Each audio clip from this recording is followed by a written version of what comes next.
Hey everybody, welcome to the Dr. Neau's Tournament Manager version 3. In this video we'll be showing you how to use side bets, how to create them, how to edit them, how to update them during the tournament, and how to determine who's getting paid what for each side bet. So let's jump into side bets.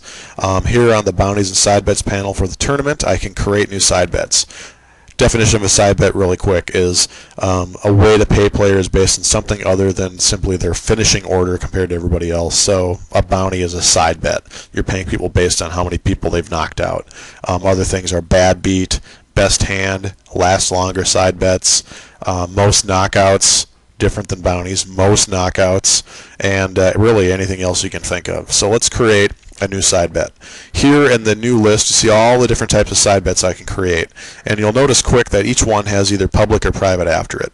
Public means that everybody who buys into the tournament participates in the side bet by default. There's no entry fee because it's mandatory that you participate. It's just coming out of the buy-in fee. And then finally, the funding, the prize pool for the side bet is coming out of the general prize pool. A private side bet, on the other hand, has a fee to enter.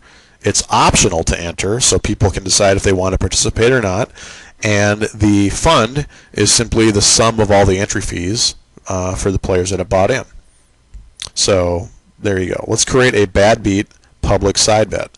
And if you've seen the bounty video, I'm not covering bounties here, that was in a separate video, you're going to see a lot of the same options up in the top half of the screen here. So the name, I could name this whatever I want, has a good default name, whether or not the tournament's complete, and whether or not we want to release payouts to the players.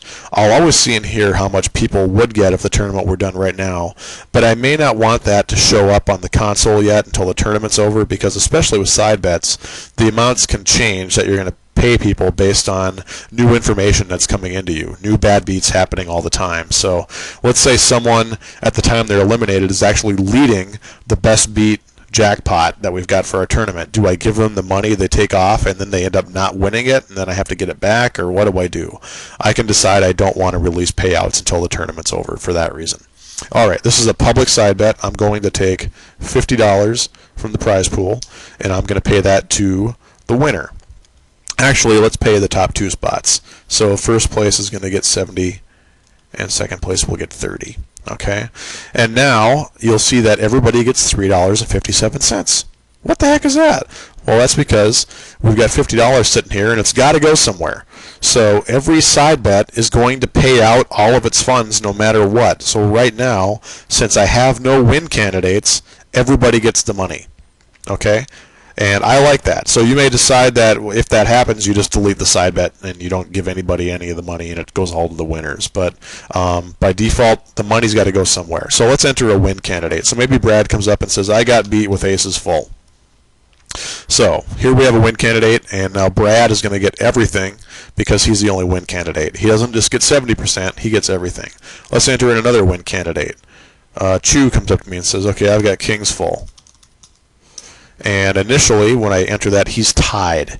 The tool, I did not add the capability in here for it to distinguish between two hands, what's better compared to what, because I'd have to worry about all the different types of poker that you could be playing, and I didn't want to have to deal with that. I thought you would be intelligent enough to decide aces full versus kings full just by looking at some text and then ranking them appropriately. You know, if you think about Raz, Omaha high-low, and Hold'em, there's just three different types right there, and I didn't want to have to deal with it. And then also entering the cards is a little more difficult than simply typing. So simple text, that's the way I decided to go, very easy to deal with. So here we see the payouts are distributed appropriately. Let's take a look at a private side bet. So a best hand private. It's going to look exactly the same as bad beat, and really under the covers it's the exact same mechanism with a different name slapped on it. Default name, everything's the same, except now we have an entry fee. I'm going to say $9 to enter, and $1 goes into my pocket for my troubles. All right, who participates is optional. So maybe this person, this person, this person, this person. So there's 4 people, $40, $36 goes into the bounty prize pool. I'm going to pay it all out to the winner, and initially everybody gets 9 again because they don't have a win candidate. Brad once again gets aces full, and this time he wins, so he gets the money. All right. Another type of side bet is most knockouts. So down here at the bottom, it's kind of like a bounty, except in this case you're paid based on your relative finishing order compared to everybody else, and not necessarily exactly how many knockouts you get. So I'm not paying so much per knockout, I'm paying so much for having more knockouts than anybody else. So Brad won this one, and let's say I'm going to pay $20 to the person with the most knockouts.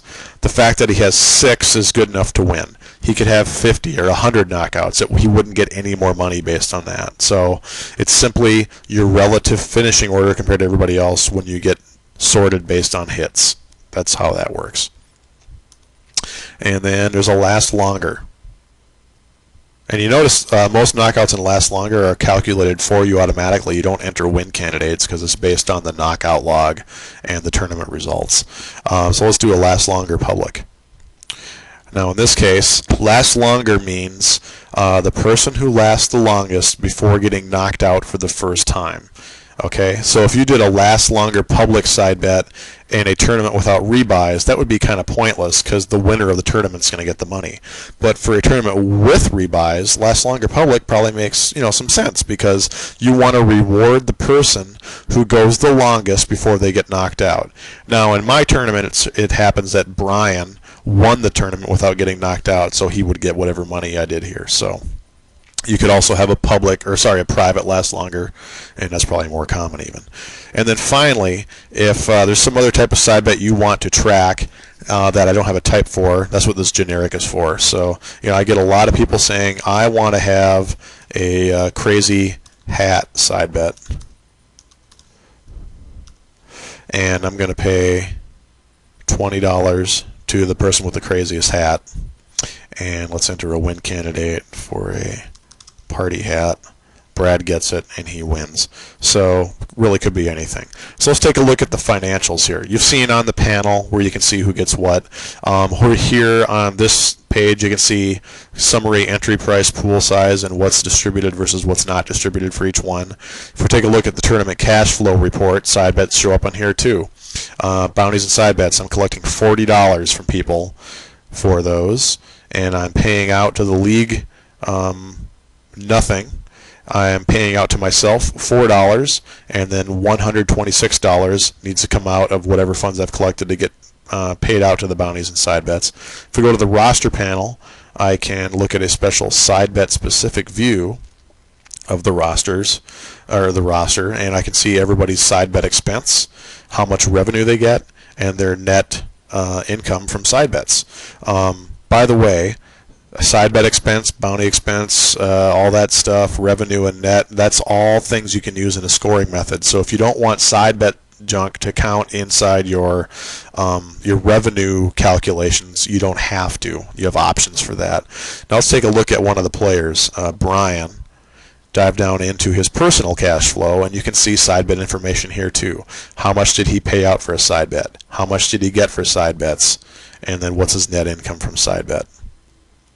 Okay, and take a look at his tournament data and scroll down here. We can quickly see all of the side bets in which he participated, how much his expense was for each one, and how much his reward was for each one.